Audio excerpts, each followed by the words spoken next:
Dinismiss ng COMELEC ang petisyon para ma-disqualify sa senatorial candidate, Camille Villar.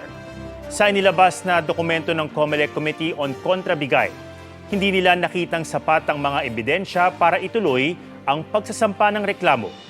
Sapat daw ang paliwanag ni Villar kaugnay sa umano'y vote buying.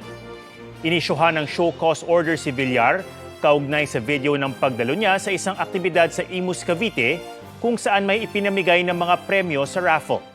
Paliwanag ni Villar na guest lang siya sa promotional event na naganap bago ang campaign period. Disqualify naman ng COMELEC 2nd Division si Attorney Christian Sia bilang kandidato sa pagkakongresista sa Pasig City. Kaugnay yan ng kanyang komento kaugnay sa single parents na para sa COMELEC ay labag sa kanilang resolusyon laban sa diskriminasyon.